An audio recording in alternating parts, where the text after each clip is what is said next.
স্বাধীনতা আমরা পাইছি সেই 2 বছর আগে হাসিনা যাওয়ার পর। এর আগে দেশ স্বাধীন ছিল না। 24শে জুলাই নিয়ে যে সমস্ত নোংরা কথা আপনাদের বিভিন্ন চ্যানেলের মাধ্যমে, টকশোর মাধ্যমে বলে বুদ্ধিজীবীরা, এরা ভারতের দালাল। সরকারের বিরুদ্ধেও অনেক মানুষ অনেক বাজে কথা বলে, যেটা আমরা পছন্দ করি না। হাসিনা তো আবার ঘোষণা দিল যে সে আসতেছে।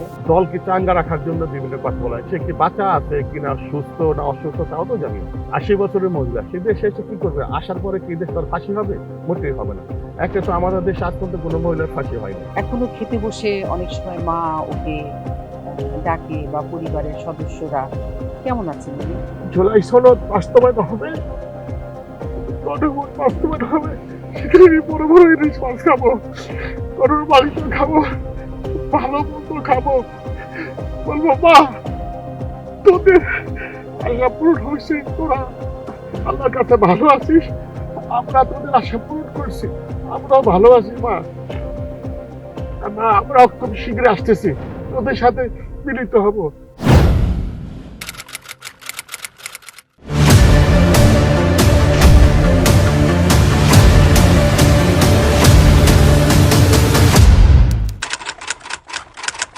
আসসালামু আলাইকুম। কেমন আছেন সবাই? নয়া দিগন্ত জুলাইকে সামনে রেখে জুলাইয়ের শহীদ পরিবারের সদস্য, জুলাই যোদ্ধা, বিভিন্ন জনের কথা আমরা আপনাদের সামনে তুলে ধরার চেষ্টা করেছি।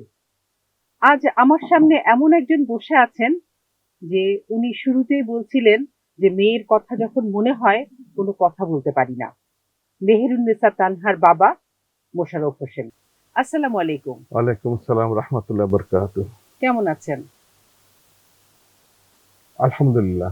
আসলে তানহারা যে চলে গেছে বা তানহার মতো আরো যারা শহীদ হয়েছেন, তারা একটা প্রত্যাশা বা একটা আকাঙ্ক্ষা বা একটা স্পিরিটকে সামনে নিয়ে ওই দিন আন্দোলনে গিয়েছিল, বা তারা হয়তো বা আল্লাহর কাছে চলে গেছে।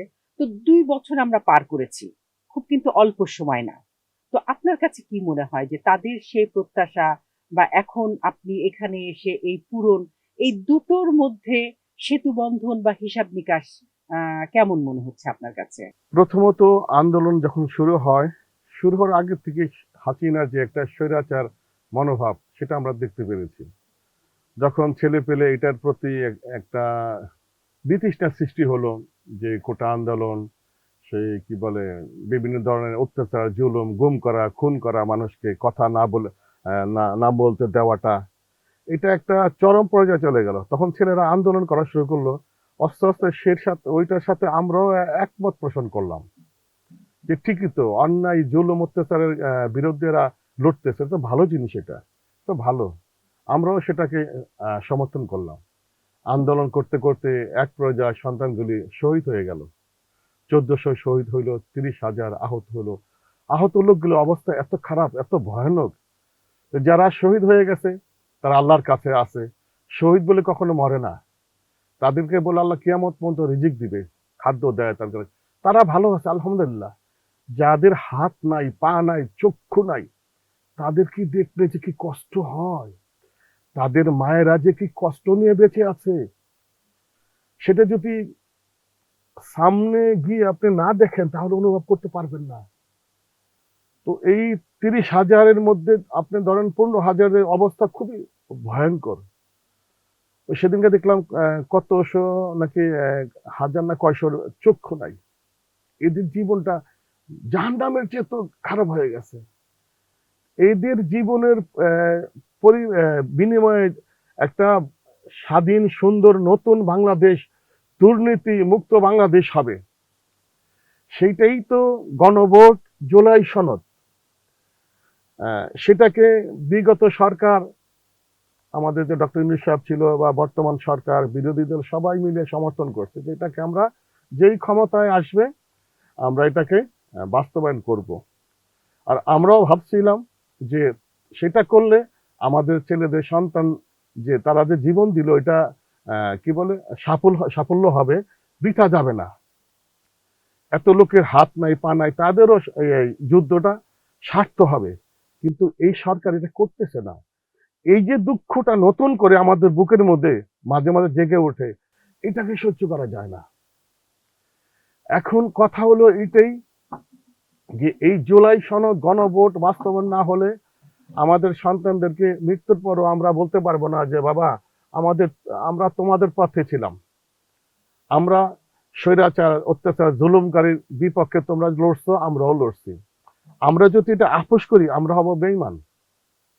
শহীদ পরিবার, আহত নিহত পরিবার, যোদ্ধা, তারা যখন মরে যাবে, একদিন তো সবাই মরবে, তখন আল্লাহর কাছে আমরা হব অপরাধী যে আমরা বেঈমানি করছি। আমরা কিছু টাকা পাই, আমাদের মুখ বন্ধ হয়ে গেছে। সরকার আমাদের কিছু টাকা দিছে, সবাইকে দিছে, যেগুলি খেয়ে আমাদের মধ্যে আমরা খুশি হয়ে গেছি, আমরা অন্যায়ের প্রতি আমরা কি বলে কোন রকম আওয়াজ উঠাইনি। তো এর জন্য আমরা বলবো যে যতদিন বাঁচা আছি, যতদিন না খুব শীঘ্রই এই জুলাই সনদ গণভোট বাস্তবায়ন করতেই হবে। না করলে শুধু আমি না, বাংলাদেশের যত লোক যারা জুলাই যোদ্ধা, আহত নিহত, সবাই, হয়তো আওয়ামী লীগের কিছু লোক বাদ দিয়ে সবাই, বিএনপির বহুত লোক আছে, তারা লড়বে, রাজপথে আসবে, এটাকে বাস্তবায়ন করেই ছাড়বে। তো আমি চাই না যে সামনে কোনো ঝামেলা হোক বা কোনো রকম কোনো একটা সংঘাতে মানুষ জড়াক। সরকার যেন খুব শীঘ্রই এটা খুব একটা বিশৃঙ্খলা ঘটার আগে এটাকে মেনে নেয়। ইদানিং একটা কথা প্রায় শোনা যায় যে ৭১-এ যারা শহীদ হয়েছে, আবার ২৪-এ শহীদ হয়েছে, আহ, মানে কোন আন্দোলনটা বড় ছিল, মানে এই কথাগুলো শুনলে হুম, আহ, কেমন লাগে আমি অনেক আগেই বাবা বলেছিলাম হিসাবে? যে ৭১-এ যা যুদ্ধ করেছে, গতকালকে আমাদের বাসায় একটা প্রোগ্রাম হয়েছে। ৭১-এর যুদ্ধটা যারা মুক্তিযোদ্ধার বীর মুক্তিযোদ্ধা ছিল তারাও বলছে কথাটা। ৭১-এর যুদ্ধটা অন্যরকম হয়েছে, সেটা তাদেরকে আমরা সালাম করি, সিলেট করি, যে তাদের জন্য আমরা একটা ভূমি পাইছি, একটা ভূমি পাইছি, আমার একটা দেশ পাইছি। ৭১-এর যুদ্ধের জীবনের বিনিময়ে যারা যুদ্ধ করছে বা যারা এখনো আছে। কিন্তু স্বাধীনতা আমরা পাইছি সেই ২ বছর আগে, হাসিনা যাওয়ার পরে। এর আগে দেশ স্বাধীন ছিল না, আমরা স্বাধীনভাবে কথা বলতে পারিনি। এরশাদ সাহেবের সময়ও দেখছি, আমার বিএনপির সময়ও আমরা দেখছি মারামারি, কাটাকাটি, হানাহানি। দেশ কয়েকবার বিশ্ব চ্যাম্পিয়ন ছিল দুর্নীতির মধ্যে।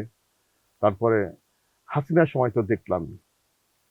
এই যে আমি যে কথা বলতেছি আজকে, এইটা আমাদের ২৪-এর এই শহীদের জন্য, নাহলে আজকে আমি কথা বলতে পারতাম না। আমাকে এই আসার আগে আমাকে উঠায় নিয়ে যাওয়া হতো, আমাকে গুম করা হতো। তারপরে আজকে যারা কথা বলে রাস্তায়, আজকে এই ২৪শে জুলাই নিয়ে যে সমস্ত নোংরা কথা আপনাদের বিভিন্ন চ্যানেলের মাধ্যমে, টকশোর মাধ্যমে বলে বুদ্ধিজীবীরা, এরা ভারতের দালাল, এরা বলে, এইটাও বলতে পারতো না, বলে বাক স্বাধীনতা। রাস্তাঘাটে কিছু মহিলা আছে, তারাও আইসা বলে, তাই না, অনেক কথা বলে, আমরা অনেক কষ্ট পাই। তো এগুলি বলতে পারতো না। তারপরে সরকারের বিরুদ্ধেও অনেক মানুষ অনেক বাজে কথা বলে, যেটা আমরা পছন্দ করি না, সেটাও বলতে পারতো না। শুধু এই ২৪-এর কারণে বলে।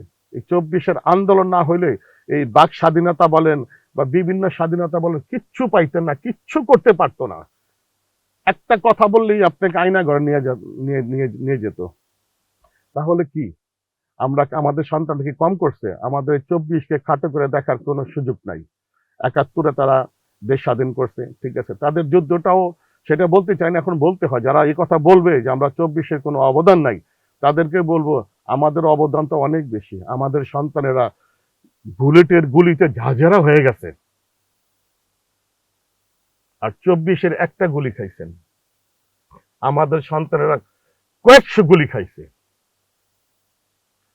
মাথার মধ্যে, চোখের মধ্যে। যেখানে আমাকে একটা ছেলে দেখালো, টিনের মধ্যে দরজার মধ্যে গুলি করছে, দরজাটা ছালনি আছে না, আটা ছালে যে, তার মতো ছালনির মতো হয়ে গেছে, এত গুলি করছে। একটা মা বলছে, একটা মানুষকে মারতে কয়টা গুলি করতে হয়? পাকিস্তানের একটা গুলি করছে একজন মারছে, একটা গুলি করছে একজন মারছে, আমরা ওইভাবে মারছি। কিন্তু ২৪-এর গুলিগুলি বৃষ্টির মতো গুলি করছে, সামনাসামনি করছে, শিশু থেকে শুরু করে মহিলা পর্যন্ত সবাইকে মারছে এরা। আমাদের দেশের মানুষ আমাদের কথা বলতে দেয় নাই। এটা কেমন দেশ ছিল? এটা কি স্বাধীন বলে? স্বাধীন হইছে, স্বাধীন বলে ২৪-এর। আমি বলছি যে এই ২৪-এর আন্দোলনের পরে কথা বলতে পারছি, এতদিন কথা বলতে পারিনি। এটাকে যারা মূল্যায়ন করবে না, যারা বলবে এটাকে বাজে কথা বলবে, তারা ভারতের দালাল 100%। এতে কোনো সন্দেহ নাই। আর এদেরকে আমরা প্রতিহত করবই। এদের যারাই এই কথা আমাদের 24 নিয়ে বাজে কথা বলবে, আমি এখানে বলে যাচ্ছি, আমরা ছাড়বো না, আমরা ছাড়বো না। আর 24 আবারও বলতেছি, আপনি প্রশ্ন করার আগেই, জুলাই সনদ গণভোট বাস্তবায়ন করতে হবে। আমরা সেই আগের বাংলাদেশ চাই না।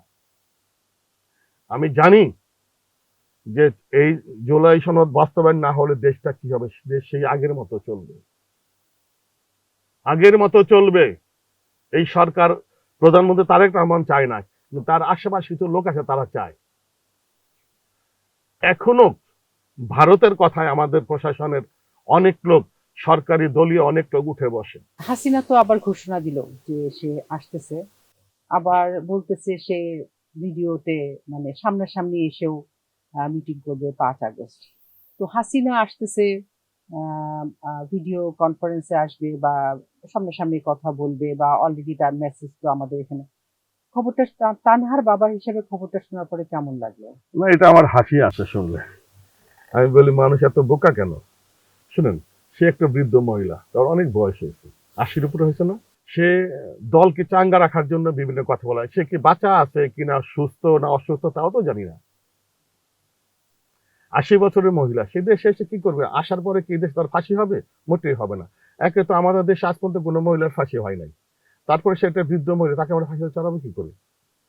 সে আসলে একটা সমস্যা হবে কি, সে তার বয়স 90 হইলো, তাকে জেলে ঢুকায় রাখবে, জেলে একটা এসি দিবে, মানবাধিকার সংগঠন আন্দোলন করবে, একটা বয়স্ক মহিলা তাকে জেলে রাখা হয়েছে, সেখানে একটা পাঙ্খা নাই, একটা এসি নাই, একটা এসি দেওয়া হোক, সরকারও একটা এসি দিবে।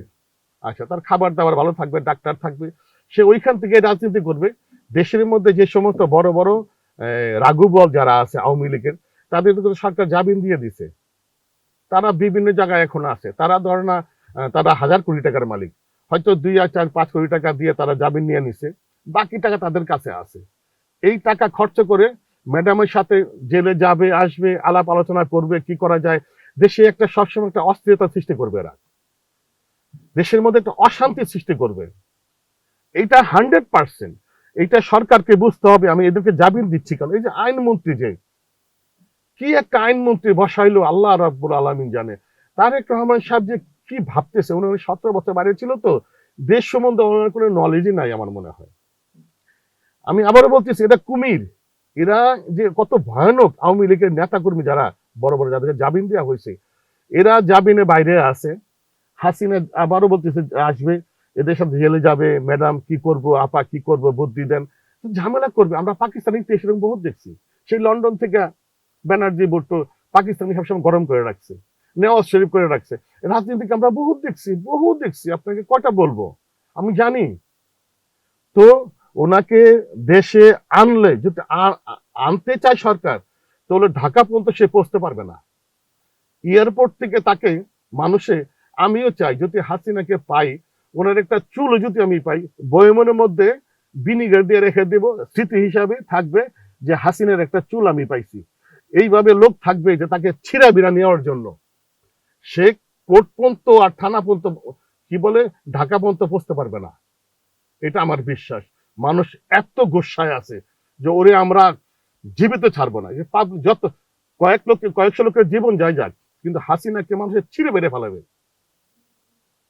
আর আনতে সরকার পারবেই না। সরকার আর হাসিনা মনে হয় আসবেও না। অতএব আমি বলি, এগুলি গুজব কথা। যারা দেশে আছে তাদের বিচারটা হোক, একটা লোকের ফাঁসি হোক, একটা লোকের ফাঁসি হোক। এই যে কি বলে, এসালম না কি জানো, গাড়ি পরিবহনের যে করতে, এসালম ব্যাংক লুটেরা, এই টাকাগুলি আমাদের টাকা, জনগণের টাকা, সাধারণ লোকের টাকা। সরকার তো 1 পয়সা কামায় না, সরকার তো আমাদের টাকা খায়। কৃষক, শ্রমিক, গার্মেন্টস এর লোক। আমি বিদেশে ছিলাম, আমি রিমিটেড 40 বছর বিদেশে ছিলাম, আমি বহুত ডলার বাংলাদেশে পাঠাইছি। আমার তো কিছুই নাই এখন, দেশের জন্য করছি না এগুলো আমি। যে আমাদের টাকা ব্যাংকে থাকে, ওনারা নিয়ে যায় কেন? নিয়ে ফেরত দেয় না।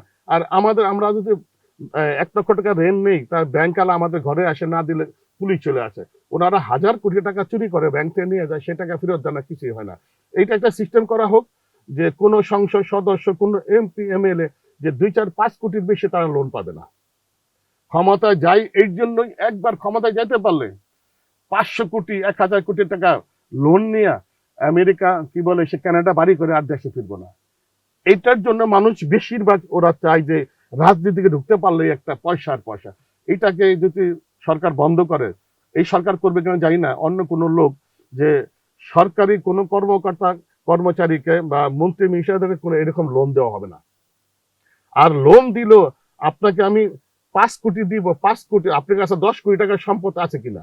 আমরা যেমন ব্যাংকের কাছে সম্পূর্ণ দলিল পত্র দিয়ে আমরা টাকা নিই, ওনারও তাদের প্রফিট যা আছে সবগুলির কাগজ ব্যাংকে দিবে, ব্যাংকের কাছে জমা থাকবে, এটা তো সিস্টেম।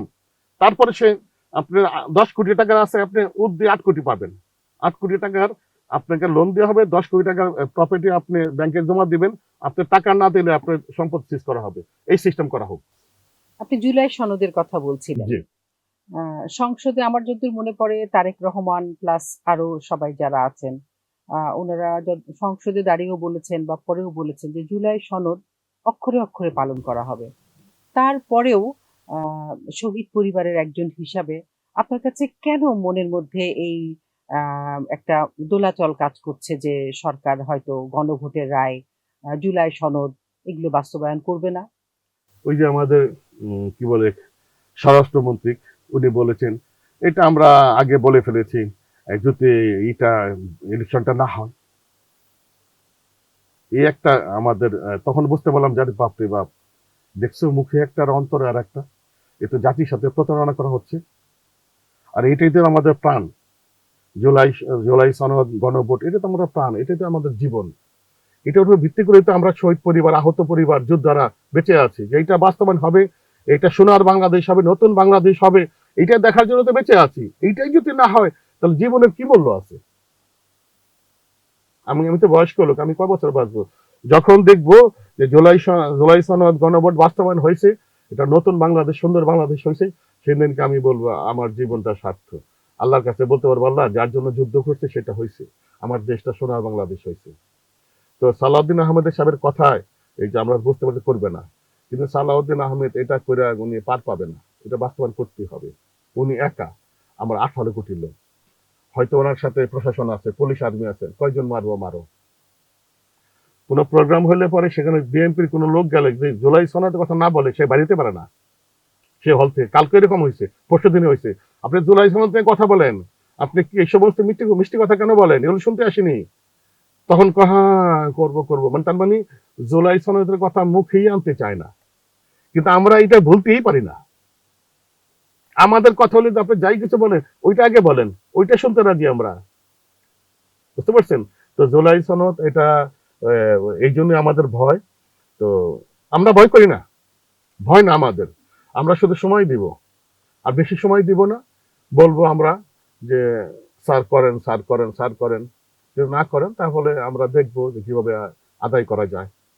কিন্তু 18 কোটি লোকের সাথে বেইমানি করলে 18 কোটি লোক তো ভাববে, আরে কারে বসালাম ক্ষমতা, এটা তো জবান ঠিক নাই। আমাদের সরকার আমাদের সাথে জবান ঠিক রাখে না, এটা কিসের সরকার? এ তো হাসিনের মতনই লোক। এখন তো বিএনপি লোকেরা বলে কারে ভোট দিলাম, কি করলাম। জুলাই সনদ থেকে পিছিয়ে হাঁটা যাবে না। তানহার কথা আসলে বারবারই ঘুরে ফিরে আসে। আমি একটা জায়গায় পড়ছিলাম যে ওর আহ, এখনো খেতে বসে অনেক সময় মা ওকে ডাকে বা পরিবারের সদস্যরা। কেমন আছেন উনি? তানহা ডাকে মাকে? তানহার মা না। তাকে অনেক সময়, তানহার মা হয়তো মনে করেন বা মেয়ের কথা। শুনেন, আমি প্রথমেই বলছি যখন এটা অফ ছিল, তানহার অনেক স্মৃতি, অনেক কিছু, এগুলি তানহার দাবি ছিল কি, নতুন বাংলাদেশ, এই জুলাই সনদ, এই স্বৈরাচার, মানে এই দেশ থেকে স্বৈরাচার, অত্যাচার, জুলুম এগুলি বিতাড়িত করে, এদেরকে তাড়ানো। সেটা তাড়ানো যায় না এখনো, এখনো রয়ে গেছে। এটা যেদিন বাস্তবায়ন হবে সেদিন আমি ইলিশ মাছ খাবো, বড় ইলিশ মাছ।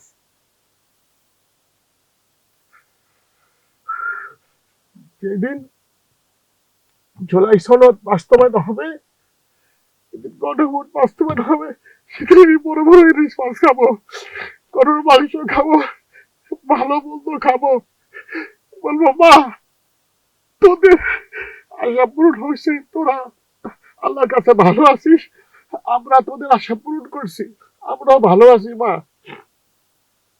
আমরাও খুব শীঘ্রই আসতেছি, তোদের সাথে মিলিত হব আল্লাহর পথে। মানুষের জন্য, মানুষই তো অনেক বড়, সবচেয়ে আল্লাহ বলে মানুষের মনুষ্য আহ, কি বলে সেবা বড় সেবা, যে মানুষকে যা ভালোবাসে আল্লাহ তাকে ভালোবাসে। আমি কেন বলি আমার এই বাংলাদেশটা যেন ভালো থাকে, দেশের মানুষ যেন ভালো থাকে, আমার মেয়ে তাই চাইছে তাই না, যে দেশটা ভালো থাকুক। আর 17 বা 18 কোটি লোক মানুষ চাইছে এই দেশটা যদি ভালো থাকে, তাহলে সেদিন আমি খুশি হব। আমি এখন একটা বড় একটা মাছ খাইতে পারি না, টাকা পয়সা যাই হোক, যে না আমার মেয়ে থাকতে একটা ভালো একটা মাছ খাইনি, এখন আমার মেয়ের টাকা 20,000 টাকা পাই, তাতে আমি মাছ কিনবো, থাক। জুলাই সনদ গণভোট বাস্তবায়ন হলে সেদিন আমি খাবো, সেদিন আমি মন ভরে হাসবো। তানহার কথা বললে কষ্ট হয়, বলতে চাই না, ওইটাই কথা, হাজার কথার এক কথা। জুলাই সনদ গণভোট বাস্তবায়ন হলে আমরা শান্তিতে থাকতে পারবো, দুনিয়াতে যে কদিন বাঁচি, আখেরা তো আল্লাহর সামনে দাঁড়াতে পারবো, যে আল্লাহ সত্যর জন্য ভালোর জন্য অনেক আন্দোলন করছি, অনেক জিহাদ করছি, এটাই জিহাদ, এবং সেটাতে সাকসেসফুল হয়েছি। এখন বাংলাদেশটা সুন্দর দেশ আছে, ভালো দেশ আছে, বাকিটা তুমি দেখো, আমরা তো চলে আসে তোমার কাছে, এটাই কথা। না, আপনি যেটা বললেন যে আসলে অবশ্যই তারা যেখানে আছে এবং শহীদদের সর্বোচ্চ মর্যাদার কথা আল্লাহ তাআলা বারবারই বলেছেন, তারা নিশ্চয়ই ভালো আছেন, তাদের আত্মার মাগফিরাত কামনা করছি আমরা সবাই। আপনি মানে তানহার যে ছোটবেলার কথা, যদি একটু, যেটা হয়তো বা মানে কেউ জানে না, একটু ছোটবেলার স্মৃতি যদি একটু বলতেন। আমি তো অনেক সময় বাইরে ছিলাম। তানহা তানহা ছোটবেলার খুব মিষ্টি মেয়ে ছিল, খুব মিষ্টি মেয়ে। আমাদের ঘরের পাশে আর্মিরা আসতো আগে, গাড়ি নিয়ে আসতো, থাকতো বেশি বসা, ওই তানহাকে দেখলে ডাক দিত, তো আঙ্কেল বলতো, ওই সবাই ওর কোলে উঠে বসায় চকলেট দিয়ে দিয়ে আবার নামায় দিত। তারপরে পুলিশের গাড়ি আমাদের এখানে থাকে, পুলিশের ভ্যানের মধ্যে ছোট ছিল, সবাই ওর কোলে উঠাইতো। আর যখন একটু বড় হলো তখনও এত, ওর মামা একটা চালাইতো, কি বলে, একটা দোকান চালাতো, সেখানে কম্পিউটারে ওর ছবি থাকতো। আর ছোটবেলা থেকে ও এরকম আহ, ভারী ভারী কাজ খুব করতো করতো ও, মানে ও যে কেমন একটা মেয়ে ছিল, ওর স্মৃতি কি, ওরে সবাই আদর করতো। আর এখন মহল্লাতে আপনি যদি আমাদের এলাকায় যান, যে বলে তানহাদের বাসা কোথায়, তানহাদের বাসা তো এটা, মানে ওর যে কত আন্টি আর কত বোন, তানহাপু কোথায়, কার মেহেন্দি লাগবে, কে বিয়ের সাজবে। ও তো পাশে একটা ভ্যাকেন্সিতে একটা জব করতো, সময় পেতো তো আসতো, বসে থাকতো ঘন্টার ঘন্টা, কি ব্যাপার আপা, আহ, তানহা আমার একটু মেকআপ করা দিও, আমি বেড়াতে যাবো। আরে বাপরে, এত কিছু, হাতের মেহেন্দি কি করতে পারতো, সাজাইতে পারতো, মানে সব দিকে তানহার কোন গুণের কথা বলবো, ওই গুণ ছিল দেখে তো আল্লাহ নিয়ে গেছে, অনেক গুণ ছিল ওর। ও ও খুব খুব আদরের ছিল। একদিন আমারে বলে, আব্বু আব্বু, কি আমারে মারছে মারছে, কে মারছে বাবা, বলে ইত্তি ইত্তি, ওর মানে ওর খালা। কিভাবে মারছে, কই এমনি মারছে, এক থাপ্পড় দিছে এখানে, আমার একটা ব্যথা, আমি বাপরে বাপ, তুই এত ছোট, এত জোরে মারলি কেমনে। মানে এগুলো মনে পড়ে, অনেক মনে পড়ে, মনে পড়লে কষ্ট হয়। মনে পড়তে হয় না, নামাজে বসলে এইরকম কান্নাকাটি করি, রাতে শুয়ে এসে হঠাৎ 2টা 3টার সময় কান্নাকাটি করি, ফজরের সময় কান্নাকাটি করি। মনে করতে চাই না, যে এখন ছবি তো আড়াল করে দেখলাম, মনে হয় আমার দিকে তাকাই রয়েছে, আমাকে কিছু বলতেছে। আমি শুধু অপেক্ষা থাকতাম কখন আমার কাছে আসবে, আসতো না, পাশের রুমে বসতো, মার সাথে খালার সাথে ওদের সাথে কথা বলতো। আমি শুধু বলতাম, তানহা আব্বু আসছো, হ্যাঁ বাবা, আব্বু আমি ঘরে, ঠিক আছে, এতটুকু আমি শান্তি পাইতাম। আর দেখতে চাইতাম, আসতো না, শুধু খালাদের সাথে মায়ের সাথে পাশের রুমে থাকতো। তারপরও আমার জন্য একটা দুনিয়া ছিল, মানে এখন আমার পৃথিবীতে থাকার আল্লাহ সাক্ষী, আমি অনেক জায়গায় বলছি, বিন্দু পরিমাণ ইচ্ছা নাই আমার জুলাই সনদ বাস্তবায়ন হোক, আমি দেখতে পারি গণভোট বাস্তবায়ন, দেশটা ভালো হোক, এই দেশে একটা আনন্দ, সবাই যেন, কারোর মধ্যে হিংসা ঘৃণা। আমি তো বিদেশে ছিলাম, আমার অন্যরকম একটা মানে আমি আমি এই এই পরিবেশ অভ্যস্ত না, যার জন্য আমি চাই যে আমার দেশ তো সবকিছু আছে, দেশটা এত নোংরা কেন, রাস্তাঘাট অপরিষ্কার, এই সরকার বলে যে আমি টিস্যু পেপার বাইরে ফেলি, এটা কেন? আপনি তো সব করে রাখছেন, আপনি পুরো শহরকে বাজার বানায় রাখছেন, পুরা সেখানে এখনো লুট তরা চান্দা মান্দা সবকিছু হইতেছে, ডাস্টবিন পুরা কি আপনি তো জানেনই। সরকারের কথা আসলো আপনার ইয়েতে, সরকারের বয়স 5 মাস, যদিও 5 মাস হয়তো একটা সরকারকে মূল্যায়ন করার জন্য যথেষ্ট সময় না, আবার খুব কম সময়ও না। জিনিসপত্রের দামের কথা যদি বলি, তো উঠতে উঠতে তো কাঁচামরিচের কেজি তো 450 টাকায় চলে গেছে। চাঁদাবাজি, আহ, আহ, ফুটপাতের, তো আপনি অনেক বছর বাইরে ছিলেন আপনি বলছিলেন, প্লাস এখন তো আহ, মানে সচেতন নাগরিক হিসাবে বা এই যে চাঁদাবাজ, যে সরকারের এই 5 মাসের মূল্যায়নটা আপনি কিভাবে করবেন? আমি বাইরে ছিলাম অনেক বছর, আমি এরকম না যে আমি দেশের কিছু জানি না, বা আমি রাষ্ট্রের কোনো খোঁজ খবর রাখতাম না, কিভাবে দেশ চলে, আমার এই নলেজ নাই, আছে আমার এগুলো। তো প্রধানমন্ত্রী, ওনার তো কাজ রাস্তাঘাট পরিষ্কার করা না, খাল কাটা না, তারপরে ঘরে ঘরে মানুষের সমস্যা দেখা না, এটা একটা আলাদা একটা আছে, কি বলে এটাকে, ভাগ আছে, কার কাজ কার মন্ত্রণালয়। মন্ত্রণালয় কে কোন কাজটা করবে, যেটা জুলাই সনদে লেখা আছে যে রাষ্ট্র কিভাবে চলবে, তাই না? কার দায়িত্ব কতটুকু, পুলিশ প্রশাসন কি করবে, আদালতের কাজ কি, তারপরে সিভিল প্রশাসনের কাজ কি, সরকারের কাজ কি। এখন তো সরকার সব হাতে নিয়ে রাখছে হাসিনার মতন, তাই না? তো উনি যদি স্বরাষ্ট্রমন্ত্রীকে বলে যে আপনি স্বরাষ্ট্রমন্ত্রী থাকার পরও দেশের মধ্যে প্রতিদিন 2-4টা মার্ডার হচ্ছে, ধর্ষণ হচ্ছে, তাই না, চাঁদাবাজি হচ্ছে, আপনার আপনার কাজটা কি? ক্লিয়ার? আদালতকে সে যে বলে যে এখন তো আইনমন্ত্রী ওনার হাতেই আছে, যে আপনি থাকতে বিচার হচ্ছে না, মানুষ বিচার পাচ্ছে না, হয়রানি হচ্ছে, আপনার কাজটা কি? এইভাবে যদি শুধু বিভিন্ন মন্ত্রণালয়কে দেখে, তার তো কাজ এইটাই, যে দেশে এটা হচ্ছে, এটা কেন সহ্য হচ্ছে, আপনি তো পারতেছেন না, না পারলে আপনি ইস্তেফা দিয়ে দেন। উনি তো আনতেইছে এমন এমন লোক যারা অযোগ্য, কোনো কাজের না। আমি এই ছবিতে আসছে যে আমাদের বেগম খালেদা জিয়া সময় তার উপদেশটা কেমন ছিল, আর তারেক রহমানের সাহেবের উপদেশটা কেমন। এরা কারা, মানে আমরা অবাক যে কি ধরনের লোক যে উনি সমর্থন করে।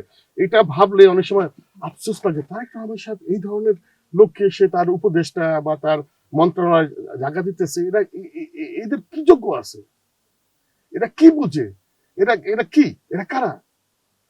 তো আপনি এটাই বুঝতে হবে। তো উনি 5 মাস লাগবে কেন? আমি অর্ডার দিব, আমি যখন আপনি দেখতে দেন, এখানে যেখানে আছে, এটা এই প্রতিষ্ঠানের যে মালিক, যে উনি যে বলে সেই মতো প্রতিষ্ঠান চলবে। আমি সর্বোচ্চ প্রধান, আমি দেশের, আমি যেটা বলবো সেটাই হবে। এখন তো তারেক রহমান সব কথা বলতে পারে না, সালাউদ্দিন সাহেব কথা বলে সবটাই, বলে ওনারটা আমি বলতেছি, আপনি বসেন আমি কথা বলি। What is this? এটা কেমন? তো এইগুলি তো আমরা তো সাধারণ লোকেও বুঝে, মানুষ হাসে দেখে ফেসবুকে, বলে তারেক রহমান সাহেবের কথা বলতে দেন না, সালাউদ্দিন সাহেব ধরে রাখে, তারপরে উত্তর উনি দেয়। মানে একটা দেশটা এমন হয়েছে এখন, যেটা নিয়ে আমি হাজারো কথা, সোজা কথা, আপনি আমরা ভালো বুঝি, জনগণ বুঝে, জনগণ বোকা না, জনগণ বোকা না। আপনি আপনার কাজ আপনি করেন, প্রশ্ন করেন দেশে কি হচ্ছে, কেন হচ্ছে এটা, বলে একটু দর্শনটা বেড়ে গেছে, এটা বলতে তো আমি হলে বলতাম যে আমি পুলিশ আইজিকে ফোন করতাম যে কি ব্যাপার, আপনি লোক কি করেন, আপনি পারতেছেন না, আপনি সরে যান এখান থেকে। সুতরাং তারেক রহমান সাহেবের 6 মাস আর 9 মাস সময় নেবে কেন? সে কি আস্তে আস্তে খাল খুঁড়বে যে তার সময় লাগবে, রোজ রোজ করবে? সে চেয়ারে বসে অর্ডার দিবে, তার হুকুমে দেশ চলে না? সে হুকুমে ভয় পায় কোথায়? সে কোথায় ভয় পায়, তাকে কে না করে যে এই কাজটা করা যাবে না? আর প্রধান কি তারেক রহমান সাহেব নাকি প্রধান আরেকজন?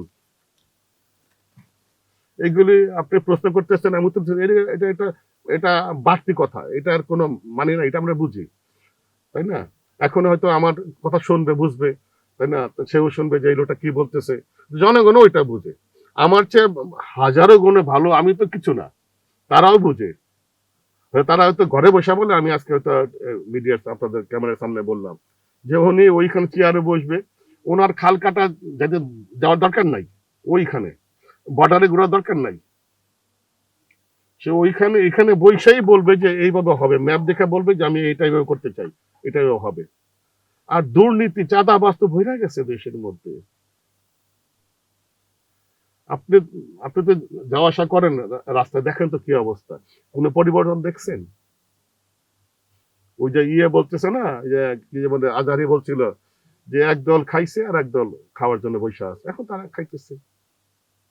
কিন্তু খান, দেশটাকে ভালো করেন। খুন খারাপি, ধর্ষণ, লুটতরাজ, দলীয় মারামারি, কাটাকাটি বন্ধ করেন। আমরা শান্তি চাই। এর জন্য তো এতগুলো লোক জীবন দিল। তাদের দিকে তাকান।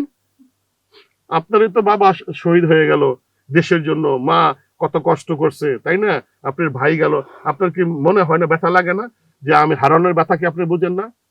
আপনি শুধু ওইখানে বসে অর্ডার করেন, সালাউদ্দিন আহমেদকে ডাকেন, পুলিশের আইজিকে ডাকেন, ওদেরকে ডাকেন। যে আমি আগে শুনছি যে বলতো, মানুষে বলতো যে শেখ মুজিবুরের ভাষণ আর ইয়া হিয়ার শাসন, মানে ইয়া হিয়া যেটা বলতো, টেবিলে থাপড়টা কথা বলতো, যেটা এটা কেন হচ্ছে না, क्यों नहीं हो रहा है, ये होना चाहिए आज का अंदर, क्यों नहीं हो रहा है, এতই বলতো। তো জিয়াউর রহমান কথা বলে মানুষ চলে আসতো, উনি যখন কথা বলতো, বাপরে বাপ, স্যারে বলছে এটা তো হইতেই হবে।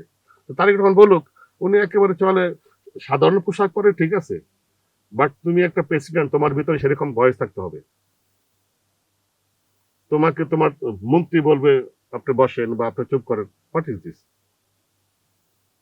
আমরা এরকম চাই না, আমরা একটা বেটার মতন বেটা চাই, যেখানে বৈশা শাসন করতে পারে সর্বোচ্চ জায়গায় বসে, যে আমি যেটা বলবো দেশে এরকম অনিয়ম চলবে না, তাহলে বলবো যে না, সে একটা দেশপ্রেমী বা আমাদের মাথার মুকুট। আমি অনেক জায়গায় বলি যে আপনি আমাদের নয়নমণি হয়ে থাকেন, মাথার মুকুট হয়ে থাকেন, কারণ আপনি অনেক, আপনি জিয়া রহমান সাহেবের ছেলে, খুব ভালো একজন লোক ছিল উনি, উনি থাকলে আজকে দেশে এরকম হইতো না। জি, আসলে আপনার সাথে কথা মানে আরো বলতে পারলে আরো ভালো লাগতো, কিন্তু আসলে সময় একেবারেই শেষের দিকে চলে আসছে। শহীদ পরিবারের একজন সদস্য হিসাবে, তানহার বাবা হিসাবে, জুলাই আন্দোলনে যে শহীদ হয়েছে, যারা আহত হয়েছেন, সবার পক্ষ থেকে যদি আপনার আমার দর্শকদের উদ্দেশ্যে দু একটা কথা কিছু বলার থাকে একদম শেষে। দর্শকদেরকে যেটা বলবো সেটা হচ্ছে, আগে তো সবাইকে আবার সালাম জানাই, দেশবাসীকে, জুলাই যোদ্ধা, আহত, শহীদ পরিবার সবাইকে। আশা করি আপনারা সবাই আমার সাথে একমত। আমি যেটা, আমার মন যেটা বলতেছে, আমি যেটা অনুভব করি, সেটা আপনাদের ভিতরে অনুভব করতেছে। আপনারা সবাই এক থাকবেন, এক থাকবেন, জুলাই সনদ থেকে, গণভোট থেকে পিছিয়ে হাঁটবেন না। আপনারা দল, এই, শহীদ পরিবার থেকে বিভিন্ন পরিবর্তিত দল ভাঙবেন না, এক হয়ে থাকবেন, ইনশাল্লাহ এটা বাস্তবায়ন করবেন। আর আপনাদেরকে অসংখ্য ধন্যবাদ। আহ, ইনাদেরকেও ধন্যবাদ, ইনি আমাকে ডাকছে কথা বলার জন্য, হয়তো আপনারা দেখবেন, শুনবেন। তো এই এই কথা বলে আর কি বলবো, আর সবাইকে অনেক অনেক ধন্যবাদ। সবাই ভালো থাকেন, সুস্থ থাকেন, আর এই চ্যানেলকে দেখবেন, ইনাদেরকে সমর্থন করবেন, ইনাদের প্রতি কৃতজ্ঞতা প্রকাশ করবেন, কারণ আমি আপনাদের কথা বলতে পারছি আপনাদের হয়ে। আসসালামু আলাইকুম রহমতুল্লাহ বরকাত। অনেক ধন্যবাদ যে আপনি আসলে এখানে এসেছেন, এবং এই আমি জানি যে তানহার কথা মনে উঠলে আপনার কেমন লাগে। কারণ আমিও যেহেতু একজন মা, আপনাকে আমাদের নয়া দিগন্তের পক্ষ থেকে ধন্যবাদ জানাচ্ছি। তো দর্শক, আজ এ পর্যন্তই। আমরা মেহেরুন নেসা তানহার বাবা মোশাররফ হোসেনের সাথে কথা বললাম। সামনে আরেকজন নতুন অতিথিকে নিয়ে হাজির হব। সে পর্যন্ত সবাই ভালো থাকবেন, সুস্থ থাকবেন। আসসালামু আলাইকুম।